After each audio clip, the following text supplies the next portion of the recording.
Assalamualaikum warahmatullahi wabarakatuh. Kembali lagi di channel saya Sri Rahainur.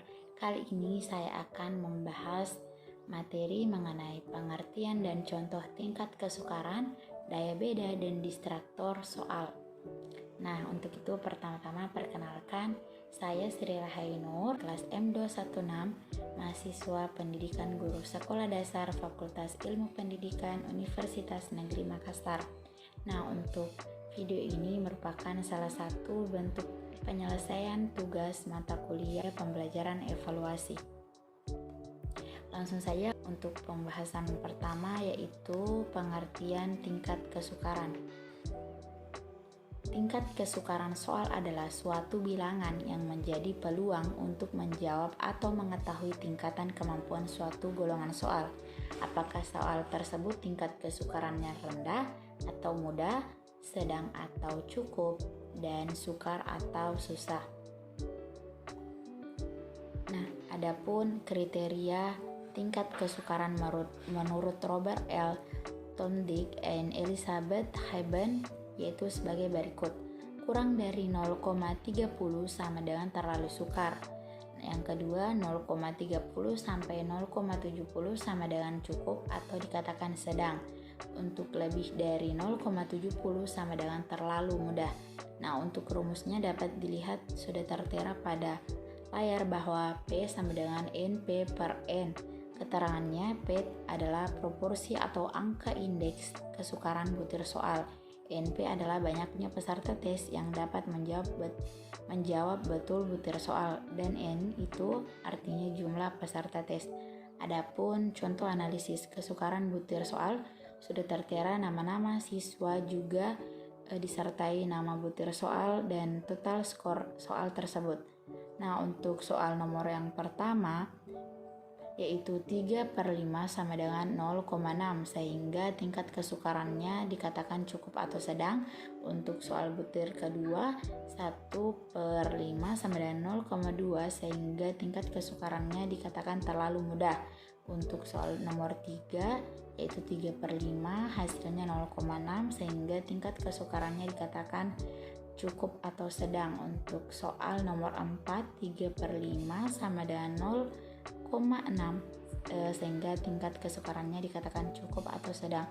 Nah, untuk soal terakhir pada soal nomor 5 4/5 sama dengan 0,8 sehingga tingkat kesukarannya dikatakan terlalu sukar.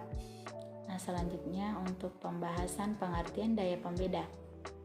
Daya beda butir tes adalah kemampuan butir tes untuk mengetahui seberapa besar suatu butir tes dapat membedakan antara peserta didik yang berkemampuan tinggi dengan peserta didik yang berkemampuan rendah. Nah, untuk contohnya itu, pertama ada rumus untuk menghitung tingkat daya beda. Ada DP yang dimana artinya itu daya beda perangkat tes sama dengan ada buka kurung PA butir soal kelompok atas kurang PB butir tes kelompok bawah per N, yaitu jumlah butir soal. Misalnya sebuah data diperoleh dari hasil ulangan matematika kelas 2 SD, bentuk soalnya adalah pilihan ganda. Apabila siswa menjawab dengan benar, maka diberikan poin 1. Apabila siswa salah menjawab atau tidak menjawab soal, maka diberikan poin 0. Nah, untuk pada kolom sudah tertera nama siswa, nomor butir soal, dan total skornya itu. Nah, sehingga data dipecah menjadi 2 kelompok, yaitu kelompok atas dan kelompok bawah, yang dimana kelompok atas itu memiliki skor atau total lebih tinggi dibanding kelompok bawah, sehingga jumlah siswa pada tabel tersebut adalah ada 10 orang, maka 5 orang pada kelompok atas dan 5 orangnya lagi ada pada kelompok bawah. Nah, untuk nilai PA diperoleh dengan menjumlahkan soal yang benar secara vertikal, lalu dibagi jumlah menjawab soal yang dijawab benar sebanyak 4 dan jumlah siswa kelompok atas 5. PA diperoleh dari 4 dibagi 5, maka hasilnya 0,8 berlaku seterusnya.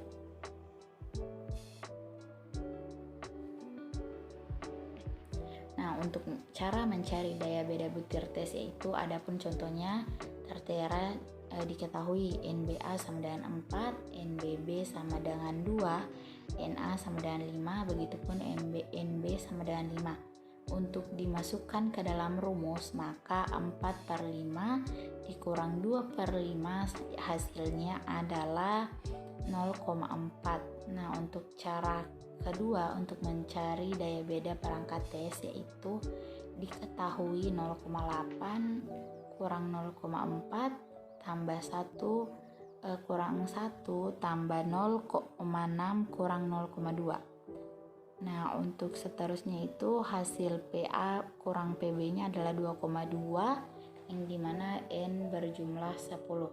Nah, jika dimasukkan pada data ke dalam rumus, maka DP-nya adalah 2,2/10 yang hasilnya DP 0,22. Nah, berdasarkan kriteria daya beda tes, maka daya beda perangkat tes di atas dengan 0,22 termasuk ke dalam kriteria cukup baik.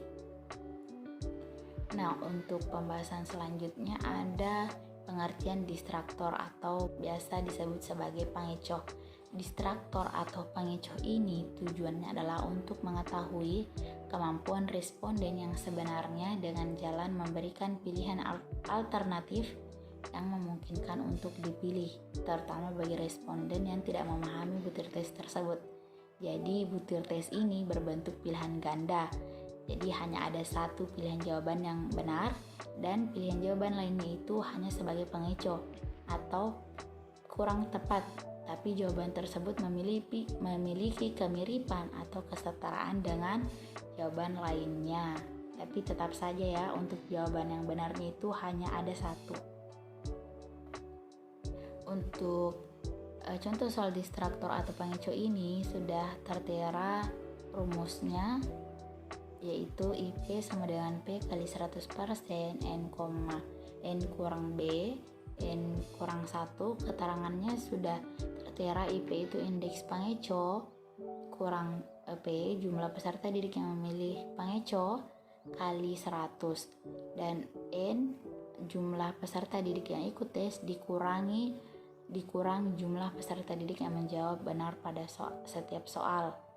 Buka kurung, jumlah alternatif jawaban atau simbol N kurang 1 atau bilangan tetap. Nah, untuk catatannya, jika semua peserta didik menjawab benar pada butir soal tertentu sesuai kunci jawaban, maka IP-nya sama dengan 0, yang berarti soal tersebut jelek. Dengan demikian, pengecoh tidak berfungsi. Nah, adapun contohnya di sini 50 orang peserta didik dites dengan 10 soal bentuk pilihan ganda. Tiap soal memiliki alternatif jawaban A sampai E. Kunci jawabannya atau jawaban yang benar nomor 8 adalah C. Setelah diperiksa untuk semua peserta didik, ternyata dari 50 orang tersebut ada 20 siswa yang menjawab benar dan 30 siswa menjawab salah. Idealnya pengecoh dipilih secara merata. Adapun berikut adalah contoh soal nomor 8 tertera pada tabel yang berisikan alternatif jawaban, distribusi jawaban peserta didik, IP, kualitas pengecoh. Di sini ada +2 yang dimana keterangannya itu +2 adalah sangat baik. Nah, di sini sudah ada keterangannya, bintang 2 itu adalah kunci jawaban, minus itu jelek, 2 plus adalah sangat baik, 2 minus sangat jelek, plus baik, titik bol adalah kurang baik. Pada contoh di atas, IP butir A sampai E adalah 93%, 107%, 93%, dan 107%. Nah, semuanya dekat dengan angka 100% sehingga digolongkan sangat baik, sebab semua pengecohnya berfungsi. Jika pilihan jawaban peserta didik menumpuk pada satu alternatif jawaban, maka seperti ini contohnya: alternatif jawaban, distribusi jawaban peserta didik, IP, dan kualitas pengecohnya ada min, ada bintang, dan ada plus. Nah, maka dengan demikian dapat ditafsirkan pengecoh D yang terbaik. Pengecoh E dan B tidak berfungsi, pengecoh A menyesatkan, maka pengecoh A dan E itu perlu diganti teman-teman atau termasuk jelek, dan pengecoh B itu perlu direvisi karena kurang baik, dan untuk B-nya itu masih bisa diperbaiki ya, atau masih bisa digunakan, cuman cukup direvisi. Adapun kualitas pengecoh berdasarkan indeks pengecoh, yang pertama adalah sangat baik, IP-nya itu 76% sampai 125%, baik itu IP-nya 51% sampai 75% atau 126% sampai 150%. Untuk kurang baik, IP-nya itu 26% sampai 50% atau 151% sampai 175%. Untuk jelek itu IP-nya 0% sampai 25% atau 176% sampai 200%. Untuk sangat jelek itu IP-nya lebih dari 200. Nah, itulah tadi pembahasan materi yang saya bawakan tentang pengertian dan contoh tingkat kesukaran, daya beda, dan distraktor soal. Nah, semoga dengan yang saya paparkan tadi itu dapat bermanfaat dan bisa membantu bagi yang nonton, dan terima kasih yang sudah menonton video saya. Jangan lupa di like, comment, share, and subscribe. Sampai jumpa di video selanjutnya.